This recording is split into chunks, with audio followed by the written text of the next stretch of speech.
a instituição que resolveu e promoveu a construção desse museu, que ele seria um museu da escultura e da ecologia, criou para nós um problema sério, porque essa questão da ecologia é muito vaga, dita simplesmente assim. Então nós imaginávamos o seguinte, que podia se tratar seriamente a questão da escultura e da questão do espaço urbano, vendo o problema da ecologia como um problema digamos assim, da gênese e do desenvolvimento do que seria o desenho do jardim no Brasil. E foi uma maneira de levar a sério, num projeto desde o início, o que quer dizer num projeto desde o início? Pensar em formas adequadas para abrigar essa ideia. Formas arquitetônicas, quer dizer, como você pode fazer um museu que pudesse ser da escultura, que nós podemos dizer qualquer coisa desde já, apesar dessa museologia não estar absolutamente resolvida, e da ecologia, na medida que a história, ele pode ser um registro da história do jardim no Brasil. Isso vai ser feito com documentação no futuro, dentro do museu, mas ele teria que aparecer, antes de mais nada, como um belo jardim. Até por razões daquele bairro do Jardim Europa, onde está instalado o museu, porque, como vocês sabem, lá existe a Avenida Europa, que é uma avenida interessantíssima na cidade de São Paulo, porque você pode pensar em Avenida Europa vindo desde a Praça da República, Rua São Luís, Martins Fontes, Rua Augusta, etc., e desce e atravessa o Rio Pinheiros e coisa e tal. E fica justamente esse recinto numa esquina com a Rua Alemanha. Outro fator interessante na imaginação de um projeto nessa área é a existência aqui, como nosso vizinho, do Museu da Imagem e do Som. E é evidente que a associação das áreas de jardins desses dois recintos é uma imagem que não podia passar, deixar de ser consideradas por nós. Outro fato interessante do ponto de vista urbanístico é a existência da Rua Portugal, que morre aqui. Isso faz assim para cá, continua a Avenida Europa e a Rua Alemanha aqui. Essa situação é muito interessante para ser observada antes de que se tome uma decisão formal para esse museu. E digamos assim, são os parâmetros básicos da organização desse recinto. Olha, com a ideia de manter um jardim, primordialmente nessa área, e considerando um desnível de 1 metro, mais ou menos, que é o que existe desse ponto até aqui na Avenida Europa, e mais 2,50 metros daqui até aqui, portanto a diferença de cota acaba dando os 3,50 metros aqui, é fácil imaginar um museu que pudesse entrar nessa cota mais baixa, um recinto que pudesse ser penetrado nessa cota mais baixa e que do lado de cá fosse um museu, fosse um recinto de jardim e de praça em nível. O que ficaria, e preciso desde já ressaltar que essa ideia da escultura também já foi imediatamente no projeto imaginada assim. É muito difícil imaginar um museu de esculturas que tivesse um grande acervo. Em poucos anos, provavelmente esse museu teria que ter um depósito incomensurável em área, etc. O que seria bonito é que esse museu fosse capaz de gerir a questão da escultórica na cidade de São Paulo.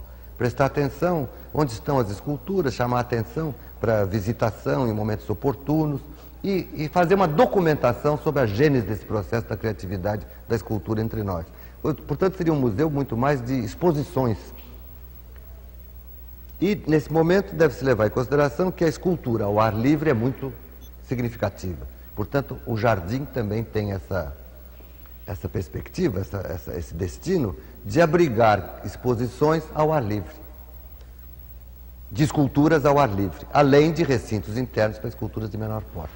Basicamente é o quadro, digamos assim, que orienta e preocupa quem vai imaginar como dar forma a esses recintos. Ora, quando você imagina um espaço ao ar livre para esculturas, surge imediatamente, e o museu, a essa altura já em subsolo, os seus grandes salões, Eu digo já porque se você quer fazer um jardim em nível e vai entrar por essa parte mais baixa, é evidente que, em relação à Avenida Europa, esse museu está como subsolo.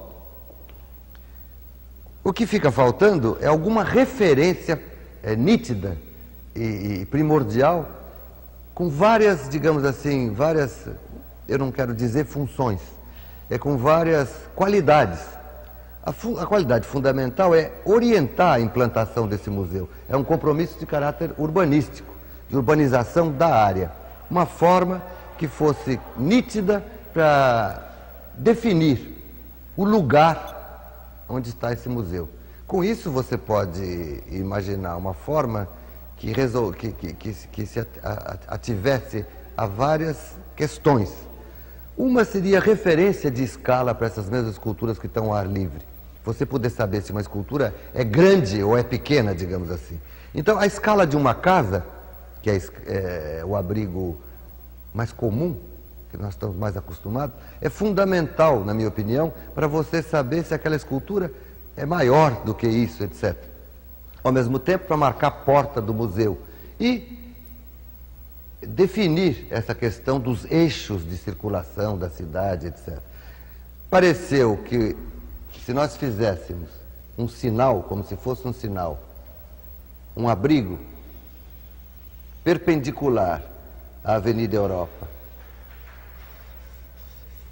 isso daria, em relação a essas visuais, em relação a essa visual, uma orientação interessante, uma forma de acentuar esses eixos fundamentais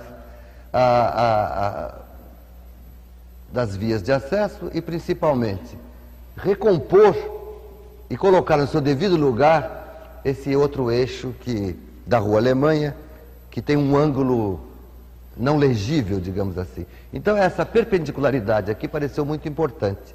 Fundamentalmente, fica assim, uma visão de desenho para isso. Eu, com essa construção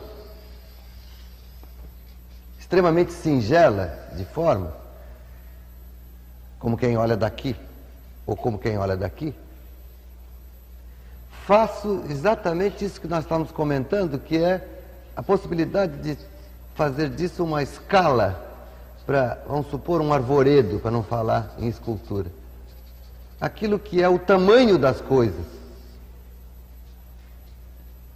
Então nós imaginamos que isso podia ser um pé direito baixo por aqui e que a construção pudesse ser feita com a forma mesmo do terreno por aqui e que pudesse abrir aqui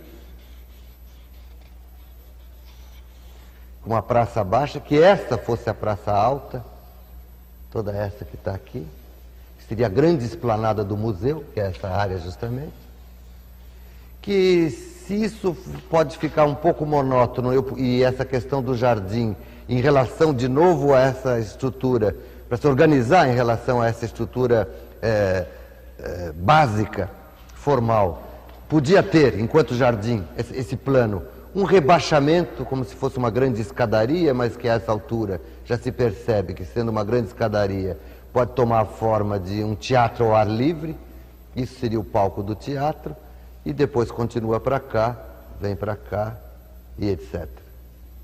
E nós faríamos a entrada do museu aqui.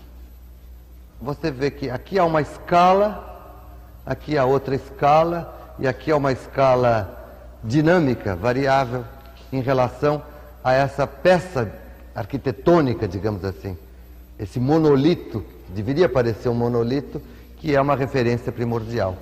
A ideia é uma pedra no céu, para que esse desenho fosse de tal maneira simples que ele absolutamente não viesse a competir com formas escultóricas e formas mais ricas, ao contrário. Em vez de, ele apoia na sua simplicidade, na sua serenidade, as outras manifestações de caráter formal. Com esse partido, nós fizemos o quê? Que esta entrada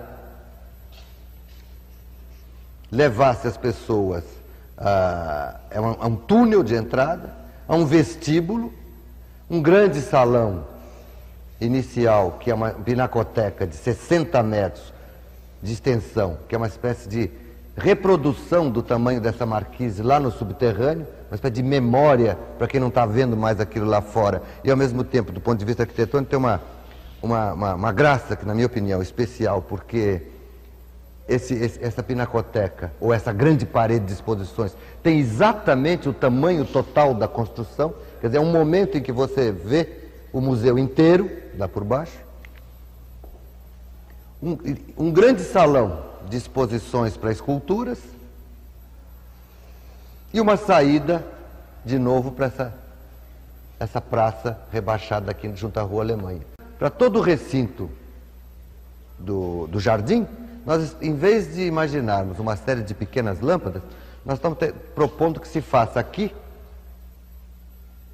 uma torre, um grande mastro, um poste, como esses que se usam nos estádios de futebol, no aterro do Rio de Janeiro, por exemplo, do Flamengo e do Botafogo. Existem uns postes muito interessantes, produzidos pela Cavan, centrifugados, com 40 metros de altura. E a ideia é que, a partir de um apoio desse, a 40 metros de altura, e comandado eletronicamente, se possa ter um conjunto de refletores que possa produzir de forma extremamente interessante, inesperada, variada, móvel, imagens e movimentação para as exposições de esculturas que vai se colocar aqui. Qualquer coisa como um espetáculo de som e luz. Essa é a iluminação fundamental. Não exclui pequenos outros apoios, mas para não fazer uma iluminação vulgar de praça pública num recinto que deverá abrigar exposições especiais, né? Nós estamos estudando com o Burle Marx esse jardim com muita cautela, há muito tempo para fazer isso, para adequar essas praças de exposições e o arvoredo. E aí nós vamos discutir que espécies plantar. Deve-se fazer algum contraponto nessa área, principalmente aqui de trás, que o terreno continua para lá, com vegetação de grande porte, tipo palmeiras, e depois vegetação de massa arbórea. E nós estamos pensando, evidentemente, em reproduzir aí as espécies nativas aqui da Serra de São Paulo. Deve ser um jardim sereno, não deverá ter piso trabalhado. O Burle Marx gosta muito disso, mas no caso pode tumultuar visual. De forma que, digamos em bom português, vai se disfarçar o que é construção e o que não é construção. Essa parte toda da ponta aqui vai ser um espelho d'água, porque há questões de perspectivas, de reflexos aí muito interessantes. Mesmo esse é um museu que pretende, entre outros projetos que tem desde já, tomar conta, digamos assim, do conjunto de esculturas que estão espalhadas pela cidade.